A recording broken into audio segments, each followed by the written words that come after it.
Retirement ले लेना चाहिए अब मुझे यार। अगले साल ले लूँ ना? अगले साल के बाद 26 जनवरी को आज़ादी ले लूँ। अब आते इसके ऊपर, ये मार्केट का सेकंड चैप्टर है तुम्हारा। किसका? मार्केट का फर्स्ट चैप्टर में मैंने आप लोगों को मार्केट के टाइप्स पढ़ाए। क्या पढ़ाए?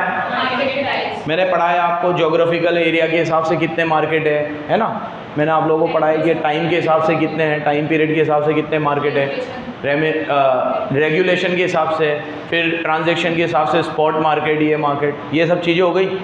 अब अपन आते हैं एक और चीज़ के ऊपर। ये चैप्टर जो है ये इसका नाम है डिटर्मिनेशन ऑफ प्राइस, कि प्राइस कैसे निकलता है। तो बच्चों, हम किसी भी मार्केट में हो, प्राइस एकदम सिंपल तरीके से निकलता है। कोई भी मार्केट का जनरल फिनोमिनन क्या है कि ये आपका डिमांड है डाउनवर्ड स्लोपिंग, और ये आपका सप्लाई है अपवर्ड स्लोपिंग। ये दोनों यहाँ इंटरसेक्ट कर रहे हैं। ये आपकी इक्विलिब्रियम प्राइस है और ये आपकी इक्विलिब्रियम क्वांटिटी है। क्या है ये? Equilibrium price. और ये क्या है? ख़त्म। तो कोई आपसे पूछे भाई, अब आप परफेक्ट कंपटीशन में हो, मोनोपोली में हो, किसी में भी हो, डिमांड और सप्लाई से ही प्राइस निकलते हैं। एक ज़माना था जब प्राइस कैसे निकलते थे? कॉस्ट के अंदर प्रॉफिट ऐड करके। आज भी है वो, लेकिन आज मैंने आप लोगों को एक एग्जांपल दिया था, अभी आपको याद आएगा। मैं जब 12th क्लास में था तो 25-25, 30-30 हज़ार के जो फ़ोन आते थे ना, उसमें आधार कार्ड जैसी फ़ोटो आती थी। फ़ोटो लेते थे तो कैसी फ़ोटो आती थी? उसमें कोई फीचर नहीं थे, कुछ भी नहीं थे। अब ऑटोमोबाइल इंडस्ट्री इतना ग्रो कर गई और आज 25-30 हज़ार में तो क्या आ जाता है, मतलब गजब के फ़ोन आ जाते हैं। और 5-5 हज़ार में भी फ़ोन आ जाते हैं, उसमें सारे फीचर होते हैं। तो उस समय क्यों नहीं आते थे? तो मतलब उस समय 5 हज़ार में फ़ोन बन गया और 25-30 हज़ार में लोगों ने बेच के फुल प्रॉफिट कमा लिया। अभी नहीं कमा रहे, या फिर क्या? तो इससे क्या समझ में आता है हमें कि पूरी ऑटोमोबाइल इंडस्ट्री हो या कोई भी इलेक्ट्रॉनिक की इंडस्ट्री हो या कपड़े की इंडस्ट्री हो या कोई भी चीज़ हो, प्राइस कभी कॉस्ट से तो निकल ही नहीं रहे। अगर कॉस्ट से निकलते तो उस समय इतने महंगे क्यों और आज इतने सस्ते क्यों? ऐसा क्या हो गया इतने दरमियान में? अगर कॉस्ट एकदम से गिर गई क्या, या उस समय कॉस्ट एकदम ही हाई थी क्या? नहीं, खेल था किसका? डिमांड और सप्लाई। पहले मोबाइल बनाने वाली कंपनियां कम थी, मोबाइल की सप्लाई कम थी, डिमांड ज़्यादा था तो प्राइस हाई है। आज डिमांड ज़्यादा है, सप्लाई उससे भी ज़्यादा है। आज अमेरिका में जितना आईफोन बिक रहा है उतना इंडिया में भी बिक रहा है। दूसरे या तीसरे नंबर पे हमारे यहाँ आईफोन यूज़र्स बढ़ गए अभी, ठीक है, कितने धड़ल्ले से, ठीक है। सैमसंग बिक रहा है हमारे यहाँ, चाइना की कंपनियों के फ़ोन बिक रहे हैं, ठीक है, हर चीज़ बिक रही है हमारे यहाँ।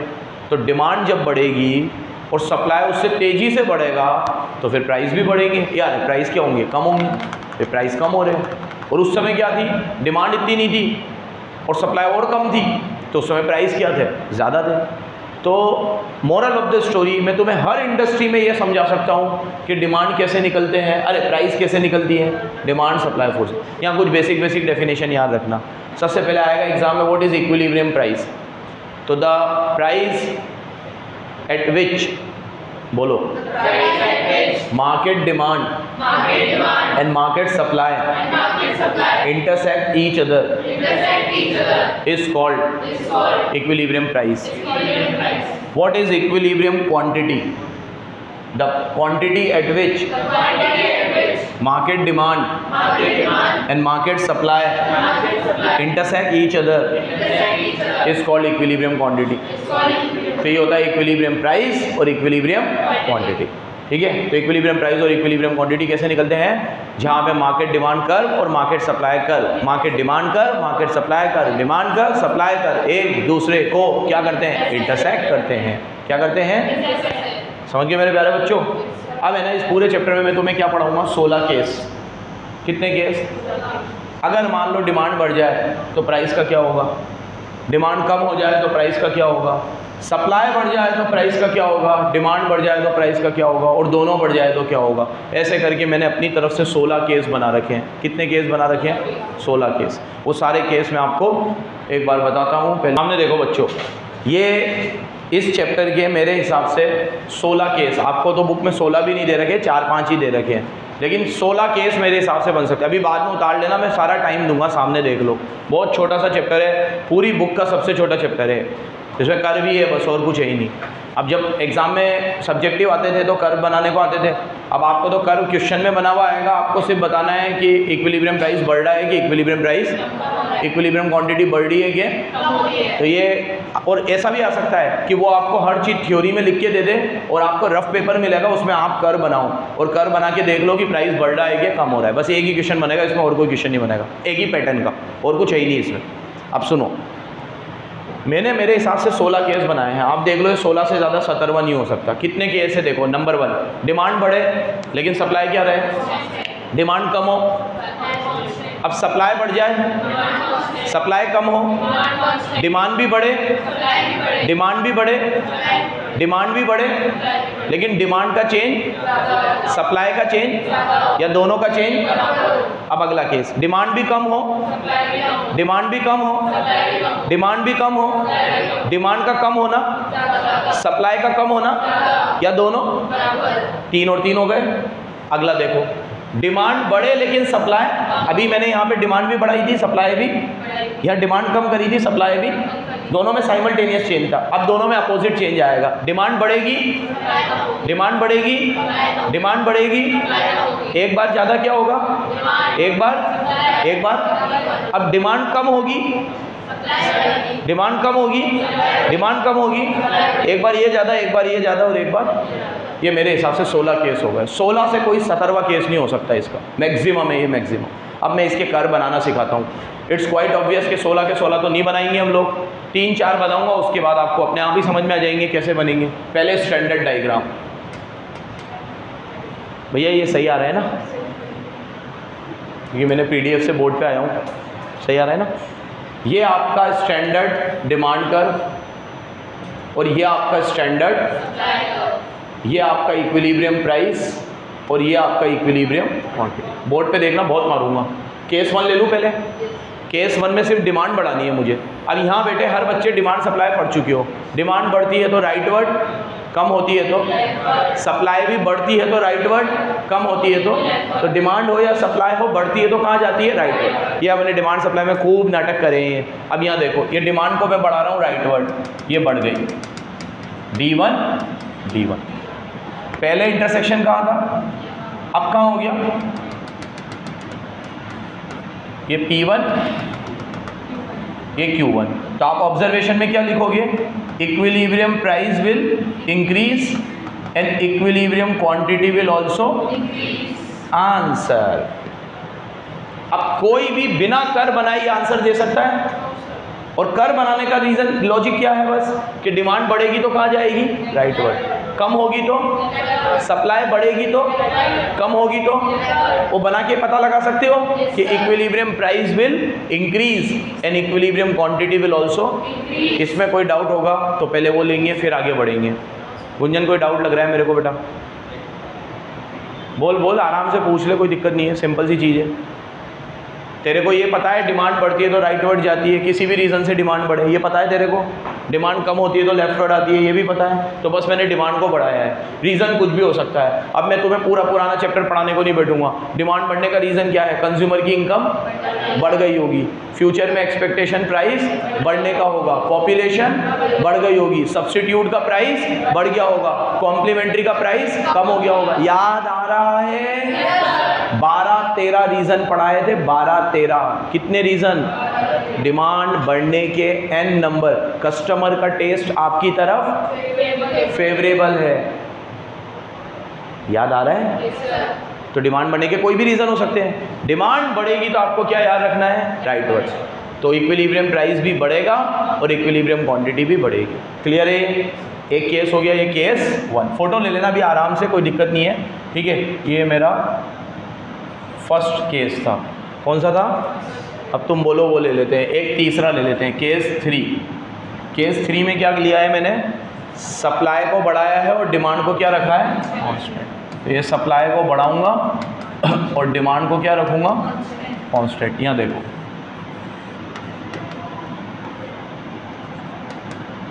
ये डिमांड, ये सप्लाई, ये इक्विलिब्रियम क्वांटिटी और ये इक्विलिब्रियम प्राइस। क्या करना है मुझे, सप्लाई बढ़ाना है। सप्लाई ये है, याद रखना जो भी बढ़े ये राइट है, राइट वर्ड, ये भी बढ़ेगा तो राइट वर्ड, हर चीज़ बढ़ती है तो राइट वर्ड, ठीक है। तो सप्लाई को बढ़ा दो, S1 S1, ठीक है। देख लिया तुम लोगों ने, S1 S1। पहले इंटरसेक्शन यहाँ था, अब इंटरसेक्शन यहाँ, P1 Q1। तो आप लिखोगे इक्विलिब्रियम प्राइस तो कम हुआ और इक्विलिब्रियम क्वांटिटी, प्राइस तो कम हुआ है और क्वांटिटी बढ़ी है, इक्विलिब्रियम क्वांटिटी विल इंक्रीज। समझ गए ऑब्जेक्टिव कैसे आएंगे इसके, ठीक है। अब वो तुम्हें ये नहीं बोलेगा डायरेक्ट के सप्लाई बढ़ेगी, वो ऐसे बोलेगा एक बहुत अच्छा अपग्रेडेशन हुआ है टेक्नोलॉजी में, तो तुम समझ जाना टेक्नोलॉजी अपग्रेड होने से सप्लाई बढ़ती है और सप्लाई बढ़ेगी तो कहाँ आएगी, राइट वर्ड। और ये तुम क्या, मैं भी बिना पेपर यूज़ किए नहीं बता सकता। तो वहाँ पे रफ पेपर मिलते हैं लेकिन मांगने पड़ते हैं, देते नहीं है वो लोग। मैथ्स में भी मांगना, ये अलग इंस्टीट्यूट के नए नाटक है, मांगो उनसे। तो रफ पेपर आते हैं वहाँ पे, ले जा तो सकते नहीं हो तुम कुछ, तो वहाँ से रफ पेपर लेना। कुछ बच्चे ये सोते और ये स्टार्टिंग में ही लेना पड़ता है। अब कुछ बच्चों को याद नहीं होता कि इकोनॉमिक्स में भी ज़रूरत पड़ सकती है, जबकि इकोनॉमिक्स में ज़रूरत पड़ती है, नेशनल इनकम में ज़रूरत पड़ेगी रफ पेपर की। इनकम डिटर्मिनेशन में के फॉर्मूले डेल्टा वाई डेल्टा आई याद आ रहा है ना। इलास्टिसिटी में, इलास्टिसिटी के क्वेश्चन जब अपन करते हैं, delta Q upon delta P into P upon Q, वहाँ ज़रूरत पड़ती है। और यहाँ कर्व बनाने में ज़रूरत पड़ेगी। कम से कम 100 नंबर के पेपर में इकोनॉमिक्स में 20 नंबर का प्रैक्टिकल आएगा, तो रफ पेपर लेना उससे। और फिर बोल रहा हूँ ये बाउले जैसा रूल है इनका, मांगने पड़ते हैं रफ पेपर पहले ही ले लेना, कि 2-3 रख लेना। कंजूस अलग है ये लोग, बाउले सड़ी जगह पे सेंटर दे देते हैं वहाँ कॉमर्स कॉलेज वालों को, समझे ना साँटे, ठीक है। लेना पड़ता है उन लोगों से, तो ले लेना पहले रफ पेपर और वहाँ पे ये बना के देखना पड़ेगा। एक केस और लेते हैं, अब साइमल्टेनियस चेंज वाला लेते हैं। कौन सा लेते हैं, साइमल्टेनियस चेंज में मैं अपोजिट वाला ले लेता हूँ। एक में मैं डिमांड को बढ़ाऊँगा और एक में मैं सप्लाई को कम करूँगा। तो केस नंबर 11 ले रहा हूँ मैं, केस नंबर 11। डिमांड को तो बढ़ाऊँगा और सप्लाई को कम करूँगा। और ग्रेटर देन का साइन किधर है, डिमांड की तरफ। किधर है, डिमांड की तरफ, ठीक है। आराम से सुनते जाना, सब फोटो वोटो ले लेना, अभी कुछ भी नहीं है यहाँ देखो। अब फिर ये डिमांड, ये सप्लाई, ये क्वांटिटी और ये प्राइस। डिमांड बढ़ाना है मुझे और सप्लाई कम करना है, लेकिन ग्रेटर देन का साइन डिमांड की तरफ है। तो डिमांड का जो चेंज है ना वो थोड़ा ज़्यादा लेना गैप, तो मैं इसको थोड़ा ज़्यादा लूँगा, ये ज़्यादा D1। और सप्लाई को कम करना है तो इसको थोड़ा कम लूँगा। सप्लाई कम होती है तो कहाँ जाती है, लेफ्ट वर्ड, राइट वर्ड नहीं आती। कहाँ आती है, तो यहाँ लूँगा लेफ्ट वर्ड, लेकिन कम लूँगा थोड़ा। S1 क्या आप देख सकते हो कि सप्लाई कम है और डिमांड ज़्यादा है, तो फिर वो भी देख सकता है जो आपका चेकर होगा, ठीक है। दिखना चाहिए बराबर कि डिमांड का चेंज ज़्यादा है और सप्लाई का चेंज। सुनो इधर, पहले इंटरसेक्शन इधर था, अब इंटरसेक्शन यहाँ इंटरसेक्शन है, P1 Q1 लिख दो।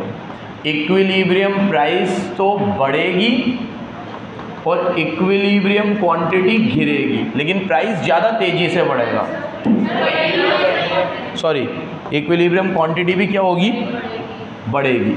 ये बढ़ी है और ये भी बढ़ी है, लेकिन प्राइस का चेंज ज़्यादा है। तो अगर प्राइस 50% से बढ़ेगी तो क्वांटिटी 20% से ही बढ़ेगी। ये भी दिख रहा है हमें, यहाँ चेंज और यहाँ चेंज। ये सारे के सारे जवाब आप कैसे दे पाओगे, कर बना के। ऑप्शन तो तुम समझ ही होंगे कैसे देगा वो, इतने ऑब्जेक्टिव कर चुके हो तुम।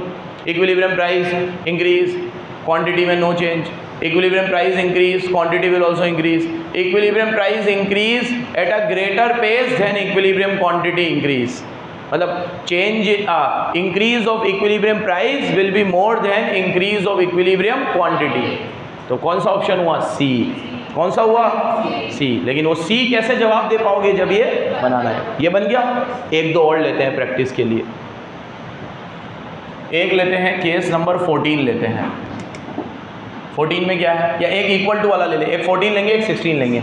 ये कम है और ये ज़्यादा है। डिमांड कम है और सप्लाई क्या है? ज़्यादा है। तो डिमांड को तो मैं क्या करूँगा? कम, और सप्लाई को बढ़ाऊँगा। ग्रेटर देन का साइन डिमांड की तरफ है।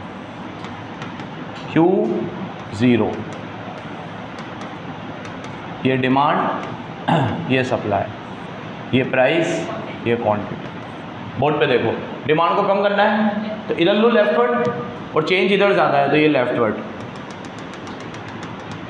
D1, और सप्लाई को बढ़ाना है राइटवर्ड, लेकिन कम बढ़ाना है। सना देख लो इधर, अब ये बढ़ा दिया मैंने S1 पहले इंटरसेक्शन यहाँ था, अब इंटरसेक्शन यहाँ। ये P1, ठीक है। ये शायद मैंने ना ऑलमोस्ट बराबर ले लिया है, तो बराबर आना नहीं चाहिए, ये यहाँ आएगा थोड़ा। प्राइस कम होगी और क्वांटिटी भी कम होगी, ठीक है। आप है ना स्केल से बनाना तो एकदम प्रॉपर बनेगा। आपके पास स्केल रहेगा, स्केल से बनाना। जब मैं इक्वल टू का बनाऊंगा ना तो उसमें एकदम बराबर रखना है। और याद रखना इक्वल टू में या तो प्राइस या क्वांटिटी में से एक चीज़ सेम आएगी। मतलब या तो इक्विलिब्रियम प्राइस सेम रहेगा या इक्विलिब्रियम क्वांटिटी सेम रहेगी। इक्वल टू वाले में 100% है, दोनों में से एक चीज़ क्या रहेगी? एक इक्वल टू वाला बनाते हैं। केस 16 क्या था? केस 16 ये बस, ये वही कम और ये ज़्यादा, और बीच में किसका साइन होगा? ये गलती से इक्वल टू वाला ही बन गया, क्योंकि ये चेंज है ना एकदम ऑलमोस्ट बराबर ही है। देखो यहाँ है और यहाँ है, मेरे को थोड़ा कम लेना चाहिए था चेंज, ठीक है। कर दूँ इसको सही?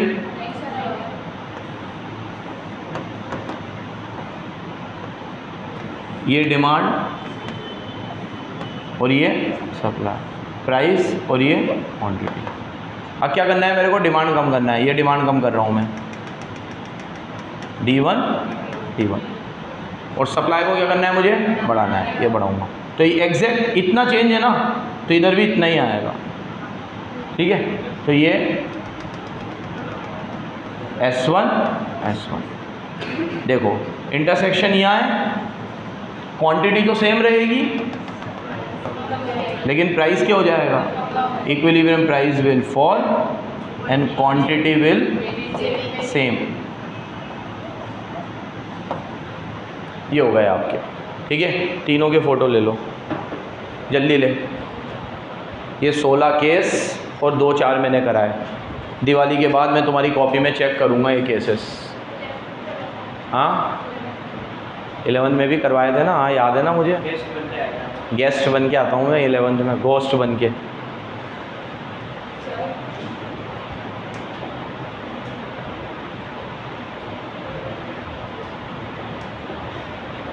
ये फ़ोटो अभी आपके ग्रुप में आ जाएंगे, तो अभी टाइम पास मत करना। 1 मिनट पॉज कर दो बेटा।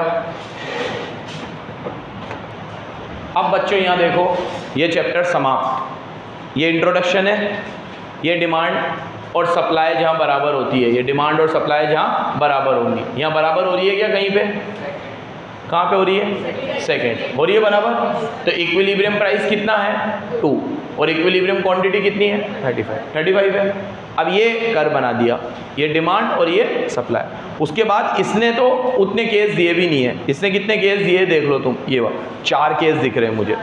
एक बार इसने डिमांड को बढ़ा दिया, एक बार इसने सप्लाई को बढ़ा दिया, दिख रहा है तुम्हें? एक बार इसने सप्लाई को कम कर दिया, और साइमल्टेनियसली इसने ये दोनों दे दिए।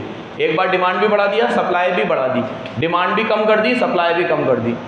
और डिमांड को बढ़ाकर सप्लाई को, डिमांड को बढ़ा दिया और सप्लाई को कम कर दिया, ठीक है। ये 3 केस हो गए और ये चैप्टर समाप्त, ख़त्म, समरी। तो इस चैप्टर में कुछ है ही नहीं। क्वेश्चन कैसा बनेगा? एक ही क्वेश्चन बनेगा, एक ही तरह का, मतलब कि आपको बोलेगा डिमांड बढ़ाओ, सप्लाई बढ़ाओ, डिमांड को तेज़ी से बढ़ाओ, सप्लाई को कम तेज़ी से बढ़ाओ, फलाना ढिमकड़ा, और आपको इक्विलिब्रियम प्राइस पे इफेक्ट बताना है। किस पे इफेक्ट बताना है? कर लोगे आप लोग? ये 16 कर मैं आपकी कॉपी में चेक करूँगा। एक बात और सुन लो मेरी, बस 2 मिनट मेरी बात सुन लो। आपको वो डायरेक्ट नहीं बोलेगा डिमांड बढ़ाना है, इनडायरेक्ट क्वेश्चन भी आ सकते हैं। इनडायरेक्ट कैसे? वो ये बोलेगा कि कंज्यूमर का टेस्ट फेवरेबल है, तो आप समझ जाओ डिमांड। और हम तो डिमांड सप्लाई पहले पढ़ के आए हैं, हमने ये चैप्टर बाद में ही पढ़ा है, पहले थोड़ी पढ़ा है। पहले हमने क्या पढ़ा है? जब 11th में भी मैं पढ़ाने आता था तो मैं तुम्हें ये डिस्क्लेमर देता था कि ये चैप्टर पढ़ने से पहले डिमांड सप्लाई अच्छे से आना चाहिए। अब वो तुम्हें ये बोलेगा कि नंबर ऑफ फर्म इंडस्ट्री में बढ़ गई, तो तुम्हें समझना है नंबर ऑफ फर्म बढ़ने से सप्लाई। वो बोलेगा टेक्नोलॉजी अपग्रेड यूज हुई है, तो उससे सप्लाई। तो इतना हमने पढ़ लिया है, हम फाउंडेशन के बच्चे हैं। लाइन पढ़ के ये भी पता नहीं लगा सकते क्या कि डिमांड बढ़ी होगी कि डिमांड कम हुई होगी, सप्लाई बढ़ी होगी कि सप्लाई। उसके बाद सारा काम कर्व कर देगा आपका। कर्व आपको ये बता देगा कि इक्विलिब्रियम प्राइस विल इंक्रीज और डिक्रीज, क्वांटिटी विल इंक्रीज और डिक्रीज। एकदम क्लियर है? तो ये एक लेक्चर का चैप्टर है बस, जिसमें हमें कितने कर्व याद रखने हैं? 16। रटने मत बैठ जाना, पूरा रटना नहीं है, बनाना है बस। बना के अपने आप पता चल जाएगा प्राइस बढ़ेगी कि कम होगी। धन्यवाद।